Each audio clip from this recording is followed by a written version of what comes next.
تو ایک طریقہ پھر ان کا یہ ہوتا ہے کہ کم از کم ان کی راہ کے اندر رکاوٹ کھڑی کی جائے، ان کو اس طریقے سے بدنام کیا جائے تاکہ لوگ ان کے قریب نہ جائے۔ تو اب اللہ اس کا ذکر فرما رہے ہیں، وَقَالَ الظَّالِمُونَ وَقَالَ الَّذِينَ كَفَرُوا إِنْ هَذَا إِلَّا إِفْكٌ افْتَرَاهُ وَأَعْانَهُ عَلَيْهِ قَوْمٌ آخَرُونَ۔ اور یہ اللہ کی کتاب اور اللہ کی توحید کے منکر کہنے لگے کہ جی یہ جو کچھ بیان کر رہا ہے محمد صلی اللہ علیہ وسلم،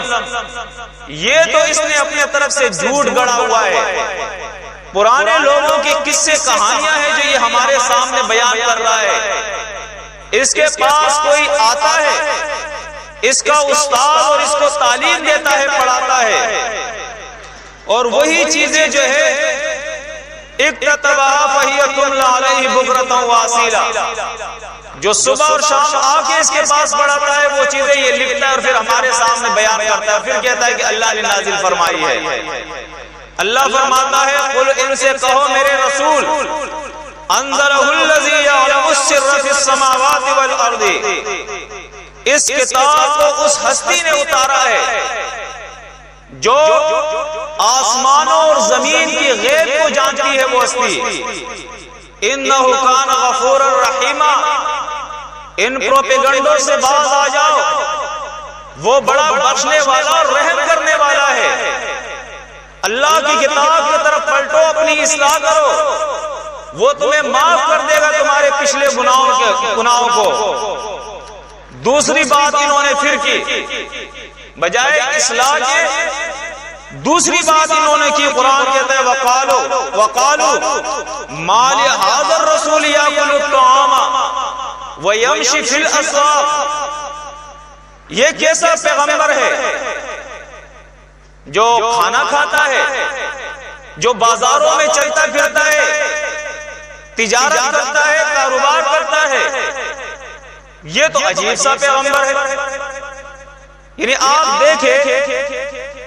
یہ بھی بلا کوئی پروپیگنڈا ہے، صرف لوگوں کو روکنے کے لیے۔ کھانا کھانا کوئی جرم نہیں ہے، بازار میں جانا کوئی جرم نہیں ہے، محنت مشقت اور کاروبار کرنا یہ کوئی جرم نہیں ہے،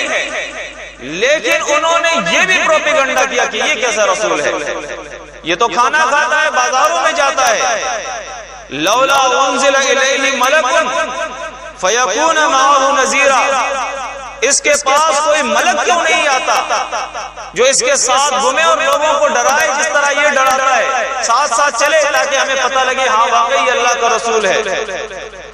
او یلقا الیہ کنز او تکون لہ جنت یاکل منہا، یا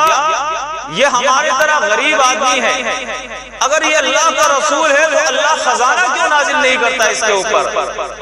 کہ اس کے پاس بہت بڑا خزانہ ہو، کام کرنے کی اس کو ضرورت نہ ہو، اسی میں سے یہ کھائے اور خرچ کرے،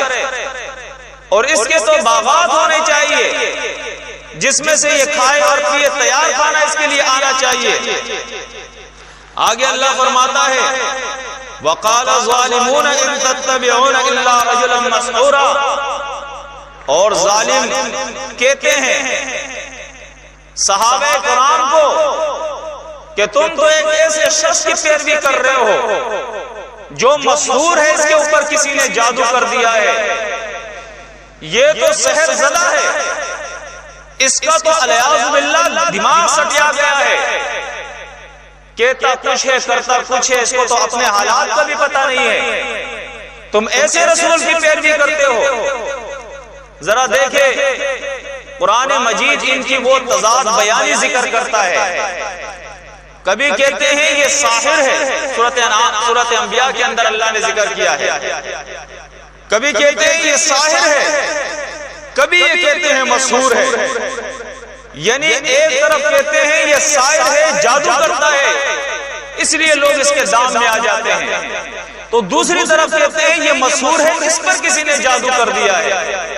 یعنی دو متضاد باتیں، ساحر بھی ہے مسحور بھی ہے، حالانکہ یہ دو باتیں ایک ساتھ تو جمع نہیں ہو سکتی ہے، اگر وہ ساحر ہوگا تو مسحور کیسے ہوگا، اور اگر وہ مسحور ہے تو پھر ساحر کیسے ہو گیا۔ آج بھی آپ دیکھیں حق کے خلاف اس قسم کے پروپیگنڈے ہوتے ہیں۔ اللہ فرماتا ہے اپنے نبی سے، انظر، آپ دیکھیے نبی، کیف ضربوا لک الامثال، یہ آپ کے لیے کیسی مثالیں بیان کر رہے ہیں، فضلوا، پس یہ گمراہ ہو گئے ہیں، بھٹک گئے ہیں اللہ کی کتاب سے، فلا یستطیعون سبیلا، یہ اللہ کی کتاب کو سمجھنے کی استطاعت ہی نہیں رکھتے ہیں، ان کے اندر استطاعت ہی نہیں ہے کہ اللہ کی کتاب کو سمجھ لے۔ جو شخص ظالم ہوگا دنیا میں وہ ہدایت سے محروم ہوگا، یہ قرآن کا فیصلہ ہے، واللہ لا یہدی القوم الظالمین، ہدایت سے یہ محروم ہوگا اور قیامت کے دن وہ اللہ کے عذاب سے بچ نہیں سکے گا۔ ما للظالمین من شفیع، اللہ بیان فرماتا ہے اس دن کوئی اس کو صرف عذاب سے چھڑانے والا نہیں ہوگا، اس کی شفاعت کرنے والا نہیں ہوگا۔ ظالم کس کو کہتے ہیں؟ ظالم وہ شخص ہے جس کے سامنے اللہ کی کتاب کی آیات پیش کی جائے، سورہ الف لام میم سجدہ کے اندر اللہ فرماتا ہے اس سے بڑا ظالم نہیں ہے جس کے سامنے اللہ کی کتاب پیش کی جائے اور وہ اس سے منہ پھیر لے، اللہ کی بات کو نہ مانے، ایسا شخص جو ہے وہ ظالم ہے۔ دیکھیں قرآن مجید کے اندر اللہ رب العزت نے اس بات کی بڑی وضاحت کی ہے کہ ہر دور کے اندر حق پرستوں کو بدنام کرنے کے لیے انہوں نے پروپیگنڈے کیے ہیں، اور یہ پروپیگنڈے اللہ کے رسولوں کے خلاف بھی کیے ہیں اور حق پرستوں کے خلاف، دوسرے عام جو صحابہ کرام تھے، ان کے ساتھی تھے، ان کے خلاف بھی کیے ہیں۔ اور ان پروپیگنڈوں کے اندر یہ پروپیگنڈا کہ رسول سے مجنون اور مسحور کہا کرتے تھے، یعنی یہ سٹیا گیا ہے، اس کا دماغ خراب ہو گیا ہے، یہ جو کچھ کہتا ہے یہ اپنے آپے میں نہیں ہے، کسی نے اس پہ کچھ کیا ہوا ہے۔ قرآن مجید کے اندر اللہ رب العزت سورۃ بنی اسرائیل اور سورۃ فرقان، ان دو جگہ پہ محمد رسول اللہ صلی اللہ علیہ وسلم سے متعلق اس پروپیگنڈے کا اللہ نے ذکر کیا ہے کہ مشرکین مکہ نے، یہود و نصارہ نے اللہ کے رسول کے خلاف یہ پروپیگنڈا کیا تھا۔ سورہ بنی اسرائیل کے اندر اللہ رب العزت نے فرعون کا ذکر کیا ہے کہ فرعون نے بھی موسیٰ علیہ السلام کے خلاف یہ پروپیگنڈا کیا تھا۔ فقال له فرعون انی لاظنک یا موسیٰ مسحورا، کہ اے موسیٰ مجھے یقین ہے کہ تو مسحور ہے، تیرے اوپر کسی نے جادو کر دیا ہے۔ یعنی ایک طرف موسیٰ کو وہ ساحر کہتا تھا اور دوسری طرف ناکام ہونے کی صورت میں وہ موسیٰ سے کہتا ہے کہ یہ مسحور ہے، اس کے اوپر کسی نے جادو کر دیا ہے۔ سورۃ شعراء اٹھا کر دیکھے، وہاں اللہ رب العزت نے صالح علیہ السلام کا ذکر فرمایا ہے کہ صالح علیہ السلام سے اس کی قوم کہتی ہے، اس دور کے کافر اور مشرک کہتے ہیں، قالوا انما انت من المسحرین، اے صالح تیرے اوپر کسی نے جادو کر دیا ہے، تو مسحور ہے۔ اور اسی سورہ شعراء کے اندر شعیب علیہ السلام کا اللہ نے ذکر کیا اس کے بعد، اور فرمایا کہ شعیب علیہ السلام سے بھی اس کی قوم میں جو کافر اور مشرک تھے انہوں نے یہی بات کہی تھی، قالوا انما انت من المسحرین، اے شعیب تیرے اوپر کسی نے جادو کر دیا ہے، تو مسحور ہے، تیرا دماغ خراب ہو گیا ہے۔ ان قرآنی آیات کو دیکھنے کے بعد ہم تھوڑا سا غور و فکر کریں۔ اس قرآن کو نازل ہوئے 1434 سال تقریباً ہو چکے ہیں، لیکن 1434 سالوں کے اندر اس بڑے دور کے بعد بھی آج اس دور کا مسلمان، اس کا مفتی، اس کا علامہ، اس کا مولوی، اس کا پیر، اس کا امیر، اس کا ناظم، اس کا لیڈر، اس کا عامی اور اس کا عالم اس بات کو نہیں سمجھ سکا کہ رسول کو مسحور کہنا یہ ظلم ہے، یہ گمراہی ہے، یہ بے دینی کی بات ہے۔ آج بھی ہماری محراب اور منبر سے، ہمارے مولویوں کی کتابوں کے اندر، ان فرقہ پرستوں کی کتابوں کے اندر یہ بات موجود ہے، سحر النبی صلی اللہ علیہ وسلم یخیل الی انہ یفعل الشیء وما یفعلہ مدبوب یعنی مسحور، کہ نبی کریم صلی اللہ علیہ وسلم پر ایک یہودی نے جادو کر دیا تھا، سحر کر دیا تھا۔ جب آپ صلی اللہ علیہ وسلم جنگ خیبر سے واپس آئے ہیں تو ایک یہودی کو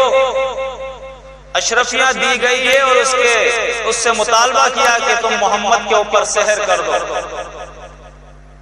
پھر انہوں نے سحر کیا ہے اور اس کی سحر کی وجہ سے، جادو کی وجہ سے آپ صلی اللہ علیہ وسلم کی یہ حالت ہو گئی۔ ابن ماجہ کے اندر تو ایک روایت میں یہ تک آتا ہے کہ آپ صلی اللہ علیہ وسلم پر جو سحر کیا گیا تھا، وہ سحر کی وجہ سے آپ کو ایسا کر دیا تھا گویا کسی کو جس طرح رسیوں سے باندھ دیا جائے، جس طرح کسی کو رسیوں میں جکڑ دیا جائے، اس طرح سے آپ کو سحر کے اندر جکڑ دیا گیا تھا۔ اور پھر روایتوں کے اندر اس کی تفسیر آتی ہے 40 دن 6 مہینے 1 سال تک یہ اثر رہا، اور کچھ روایتوں کے اندر کئی دن کا ذکر آتا ہے، جس طرح بخاری اور مسلم کے اندر دنوں کا ذکر آتا ہے کہ کئی دن تک یہ اثر رہا۔ اور آپ کی یہ حالت رہی کہ آپ کو اپنے معاملات کا پتہ نہیں ہوتا تھا کہ میں نے فلاں کام کیا ہے یا نہیں کیا ہے۔ ایات النساء ولا یاتہن، میں اپنے بیویوں کے پاس گیا ہوں یا نہیں گیا ہوں، یعنی اپنے حالات کو کچھ پتہ نہیں ہوتا تھا۔ صحائح ستہ سے نیچے جو کتابیں ہیں اس کے اندر مسند عبد الرزاق کے اندر، ابن ابی شیبہ کے اندر، طبقات الکبریٰ کے اندر، مسند حمیدی کے اندر، یعنی کئی کتابیں ہیں جنہوں نے ان روایتوں کو نقل کیا ہے، اور یہاں تک لکھا ہے کہ آپ کے دیکھنے پہ جادو کر دیا تھا، آپ کے کھانے پہ جادو کر دیا تھا، الیاذ باللہ آپ کے ہم بستری کے حالات کے اوپر انہوں نے جادو کر دیا تھا، اس طرح۔ اور ابن ماجہ کی وہ روایت جس کا میں نے حوالہ دیا کہ اس طرح جادو کیا تھا جس طرح کسی کو رسیوں میں جکڑ دیا جائے۔ ایک رسول کے متعلق یہ سب کچھ لوگوں نے برداشت کیا ہوا ہے،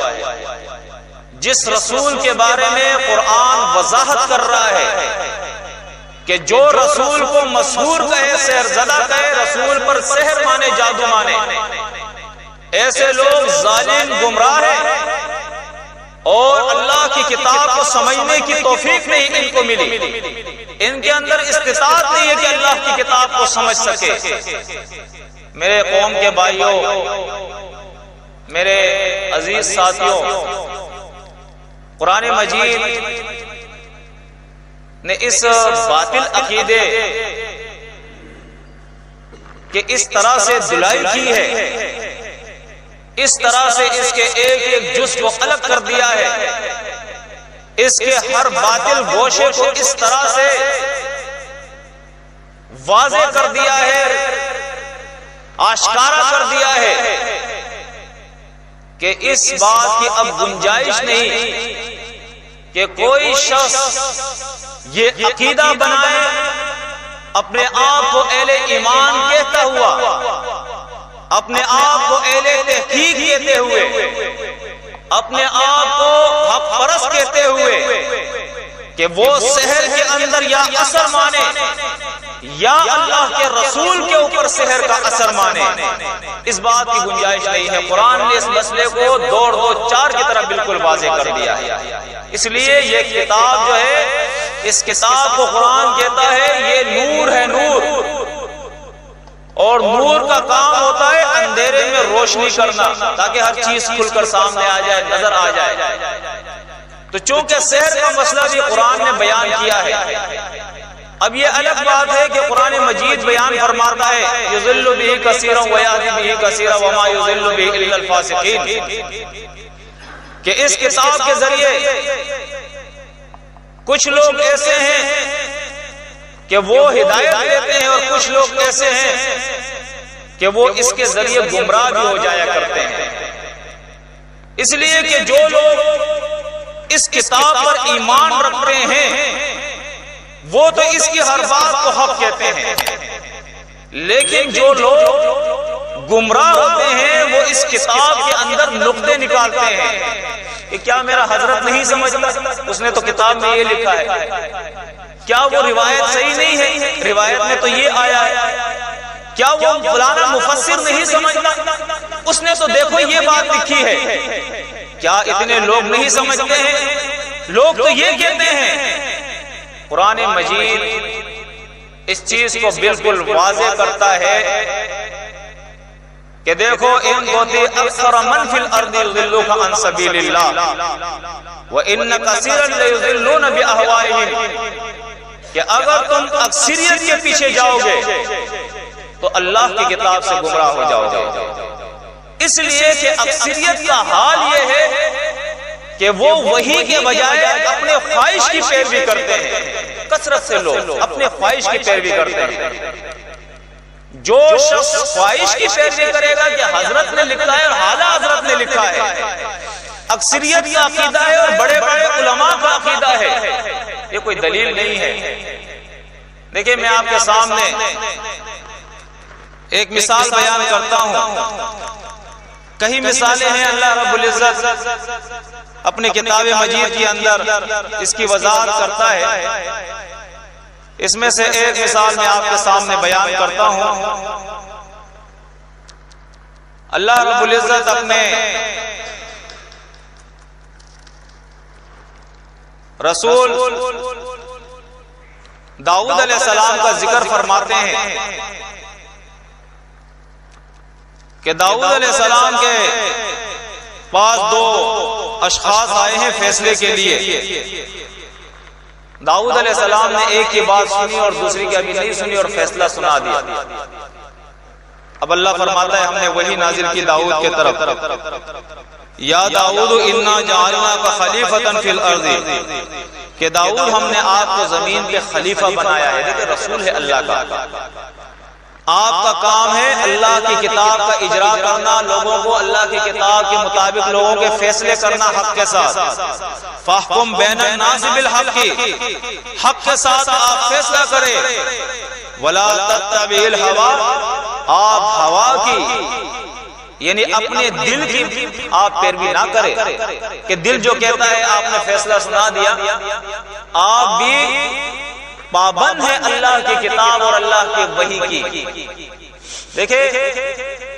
چونکہ وہ اللہ کا رسول تھا اور رسول جو ہے وہ جان بوجھ کے اللہ کی نافرمانی نہیں کرتا ہے، غیر ارادی طور پہ ان سے نسیان اور خطا تو ہو جاتی ہے، لیکن جان بوجھ کے وہ اللہ کی نافرمانی نہیں کرتے ہیں۔ تو داؤد نے یہ سمجھا کہ اس شخص نے جو بات بیان کی وہ حقیقت ہوگی، حالانکہ دوسرے سے پوچھنا چاہیے تھا، انہوں نے دوسرے سے پوچھا نہیں۔ اللہ رب العزت نے کہا یہ انصاف نہیں ہے، انصاف یہ ایک کی بات سنو پھر دوسرے کی بات سنو اور اس کے بعد دلائل کے روشنی میں فیصلہ کرو، اور اگر ایسا نہیں کرو گے، اللہ کی کتاب چھوڑ کر اپنی منمانی کرو گے، تو داؤد علیہ السلام سے اللہ فرماتا ہے فَيُضِلُّكَ عَن سَبِيلِ اللَّهِ، خواہشات کی اتباع کرو گے تو اللہ کی کتاب سے اللہ کے راہ سے گمراہ ہو جاؤ گے۔ دیکھیں اللہ اپنے نبی سے کہتا ہے، آج ہمارے لوگ کہتے ہیں یہ تو مفسر نے لکھا ہے، یہ تو محدث نے لکھا ہے، یہ تو فلانے علامہ نے لکھا ہے۔ بھائی ہم کہتے ہیں جتنے بھی محدثین ہیں، جتنے بھی مفسرین ہیں،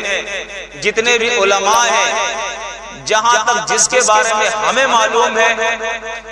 اور انہیں ہم حق پرست سمجھتے ہیں، تو ان کو کسی قسم کا ہم نہ ان پہ الزام لگاتے ہیں، نہ تانا دیتے ہیں، نہ فتویٰ لگاتے ہیں، لیکن ہم کہتے ہیں اگر واقعی جیسے ہم سب کہتے ہیں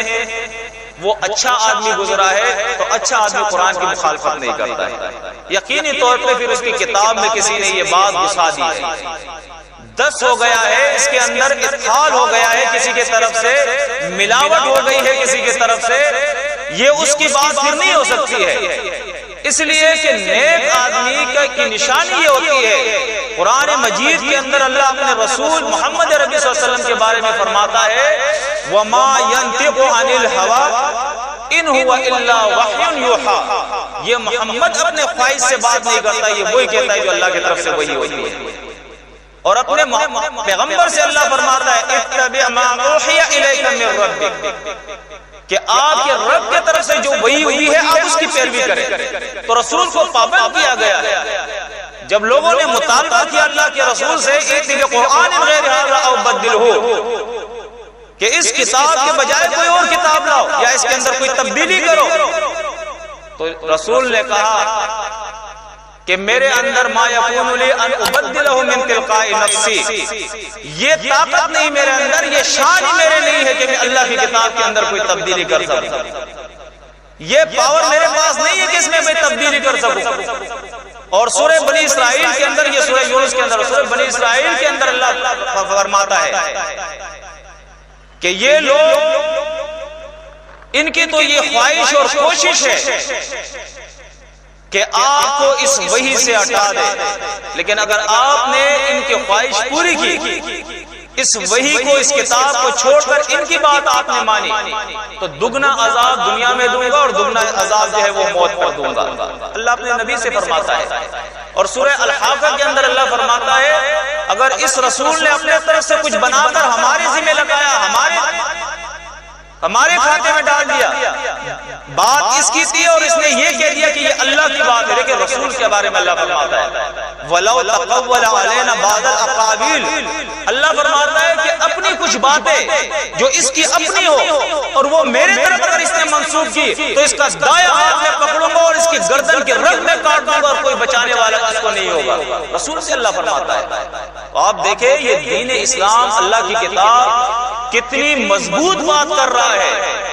کہ نبی اللہ کا وہ بھی پابند ہوتا ہے اس وحی کی پیروی کرنے کا اور اس کی اتباع کرنے کی۔